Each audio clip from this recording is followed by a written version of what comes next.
안녕하세요.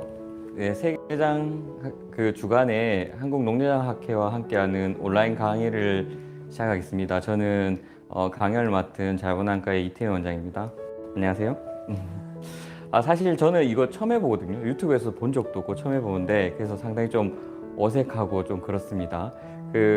우리가 이제 저희 병원에서 처음 하는 촬영이라서 혹시나 약간 부족한 점이 있더라도 많이 양해해 주시고, 그래도 저희는 항상 고품질 라이브 농내장 방송을 지향하고 있습니다. 자, 이제부터 시작 한번 해볼까요? 우선은 제가 목차를 보면 여기 우리가 해야 될 게 농내장에 대해서 뭔지를 알아보고, 그 다음에 농내장의 진단, 농내장의 치료, 이렇게 세 가지로 나눠서 하도록 할게요.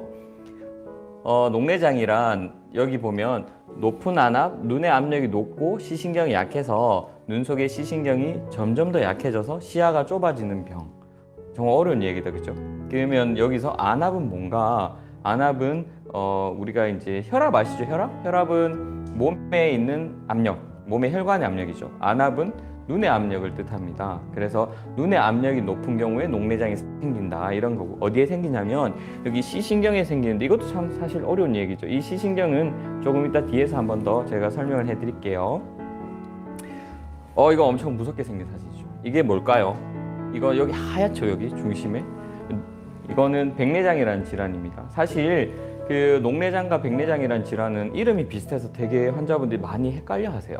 그런데 이렇게 사진을 보면 금방 알 수 있을 거예요. 이렇게 하얗게 된 질환이 백내장이고, 이걸 수술하면 짜잔, 아무것도 없죠. 여기 텅 빈 것처럼. 이게 백내장 수술해서 백내장을 제거했는 겁니다. 백내장은 우리 눈의 수정체에 생긴 질환입니다. 여기 보시면 우리 눈의 수정체에 생기는 질환이 백내장이고, 우리 눈의 시신경, 여기 뒤에 신경 있는 부분에 생기는 질환이 농내장입니다. 이제 잘 아시겠죠? 네. 그리고 농내장의 증상에 대해서 한번 알아보면은 안압이 높은 경우에는 이런 모양, 이렇게 흐리게 보이고, 그 다음에 아프고 충혈되고 엄청 힘들어 보이죠? 눈만 봐도 엄청 힘들어 보입니다. 이렇게 심하게 되는 거고, 구토도 나고 막 떼굴떼굴 구르고도 그래요. 그 다음에 이게 만성적으로 되면 시신경이 약해져서 대비감도 떨어지고 시야도 결손되고 시력도 저하되는 이런 만성적인 증상도 나타나게 됩니다. 각각을 보면 이제 아까 우리가 시신경에 여기 농내장이 생긴다고 했는데, 이게 정상 시신경이에요. 반지처럼 생겼고 반지 두께가 생각보다 많이 두껍죠. 그래서 이게 정상입니다. 정상일 경우에는 시야 검사를 하면 이렇게 정상으로 나오고, 실제는 이렇게 다 보여요. 그러면 만약에 초기 농내장이다. 여기 보면은 이쪽에 반지 두께가 여기 누가 갉아먹은 것처럼 되게 얇아요. 이쪽이 얇아지면서 반대편 쪽 위에 쪽 시야가 결손이 생기고, 그래서 실제로 보면 갈매기가 안 보이게 되죠. 이렇게.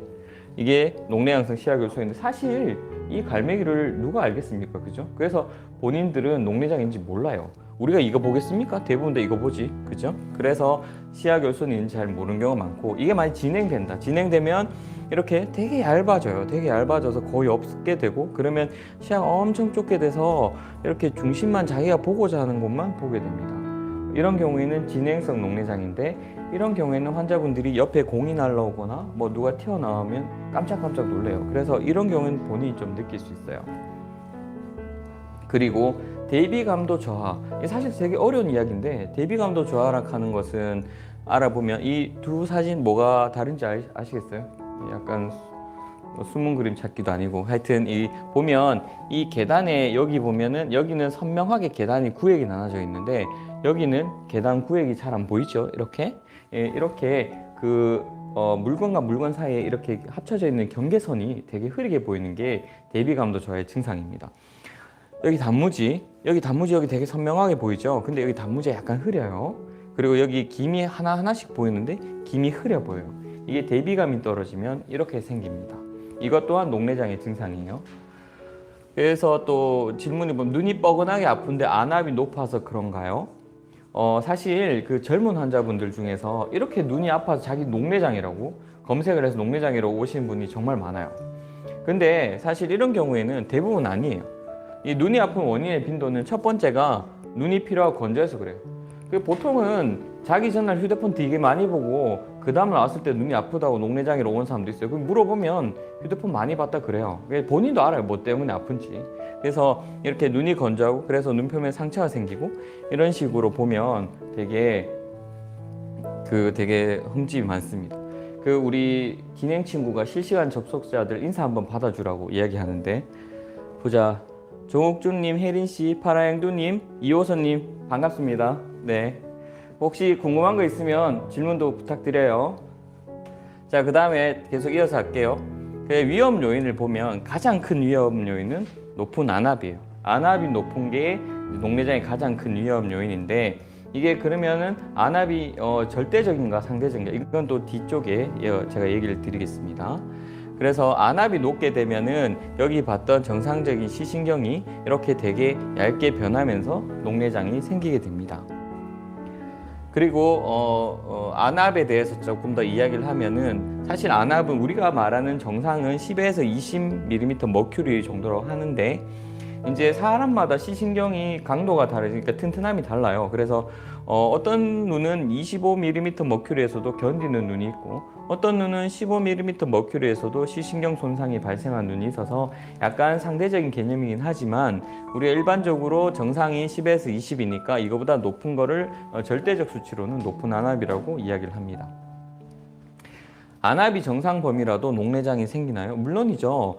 저희 나라에서 대부분의 환자분들이 이제 정상 안압 녹내장이라고, 안압이 정상인데도 녹내장이 생기는 분들이 많아요. 그래서 안압이 정상이라도 녹내장이 생깁니다. 많이 생겨요. 그리고 안압은 정상 범위인데 안압을 왜 낮추나요? 이런 질문 사실 되게 많이 해요, 정상 안압 녹내장 분들이. 근데 조금 전에 말씀드렸다시피 안압은 상대적이라서 절대적으로 내 시신경보다 안압이 높아서 시신경이 나빠지고 있다면 그 안압은 높은 안압이기 때문에 상대적으로 조금 더 낮춰줘야 됩니다. 가끔 이렇게 해서 정상 안압 녹내장 분들이 치료를 하지 않는 분도 있어요. 유의하셔야 될 것 같아요. 그 외의 위험 요소는 이제 나이가 들면은 대부분 다 녹내장 발생 위험률이 높아져요. 그 다음에 고도근시, 가족력, 혈압, 당뇨 이런 질환들에게서 녹내장이 많이 발생된다고 보고가 되고 있습니다. 여기서 보면 고도근시에서 정시한, 우리가 이제 말하는 일반적인 이렇게 정상이에요. 정상은 이렇게 되게 두껍고 모양이 동그랗죠. 근데 고도근시안은 모양이 되게 뒤틀려 있어요. 일단 봐도 약간 약해 보이죠. 이런 눈에서 보통은 녹내장이 많이 생겨요. 전 이제 20대인데 벌써 녹내장이라고요? 요즘은 특히 근시가 젊은 사람들한테 많은데, 대부분 라식 라섹 수술하러 갔다가 녹내장이 발견되는 경우가 많아요. 그래서 젊다고 해서 반드시 녹내장은 없는 건 아니고 안전하지 않습니다. 녹내장의 종류에 대해서 알아보면은 크게 두 가지 타입으로 나눌 수가 있어요. 한 가지는 여기 이제 수정체가 있고 눈에 있는 물이 생성되는 곳인데, 여기 이렇게 해서 바깥쪽으로 이쪽으로 빠져나가는 통로가 있는데, 이 통로 자체가 이제 찌꺼기나 이런 거에서 막히게 되는 개방각 녹내장이 있고, 이 통로 자체가 홍채에서 이렇게 딱 붙어서 막히게 되는, 구조적으로 막히게 되는 이런 폐쇄각 녹내장이 있습니다. 이 두 가지가 가장 흔한 타입이라고 생각하시면 돼요. 그 중에서 급성 폐쇄각 녹내장에 대해서 잠시 알아보면 증상이 약간 다르거든요. 방수가 지나가는 길이 막혀서 갑자기 안압이 증가돼서 엄청 아프고 토하고 막 머리 아프고, 보통 신경과나 응급실로 많이 가게 되는 그런 증상인데 흐리게 보이고 눈이 이렇게 되죠. 이런 경우에는 이제 물론 약물 치료나 이런 것도 중요하지만 레이저 홍채 절개술이라고, 여기 붙어 있는 이 홍채를 조금 더 밑으로 내려주기 위해서 우회로를 만들어주기 위해서 이쪽에 홍채에 레이저로 길을 만들어줍니다. 위에 보시면 저기 저렇게 구멍이 뚫리게 되죠. 네. 그래서 일단은 저런 식으로 구멍을 뚫어서 홍채 절개술을 해주면 급성 녹내장 증상이 좋아집니다.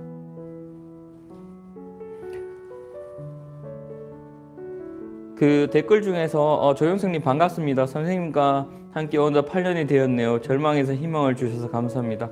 조영승님 고맙습니다. 이런 데서 이렇게 인사도 주시고, 네, 계속 진행하도록 하겠습니다. 그래서 그 외에 나머지 또 특별한 녹내장들인데 이렇게 되게 무서워요. 혈관이 막 되게 많은 신생혈관 녹내장, 주로 당뇨에서 많이 생깁니다. 이런 녹내장도 있고, 여기 되게 이렇게 막 염증 같은 것들이 보이는데 이게 이제 포도막염에 의해서 생기는 2차성 녹내장, 이런 녹내장도 생길 수 있습니다. 또 외상성 녹내장이라고 이렇게 축구공이나 이런 데 맞아서 이렇게 생긴 경우인데, 맞아서 이렇게 피도 나고 우리가 물이 빠져나가는 길에 구조가 뒤틀려서 이렇게 생기는 경우도 있습니다.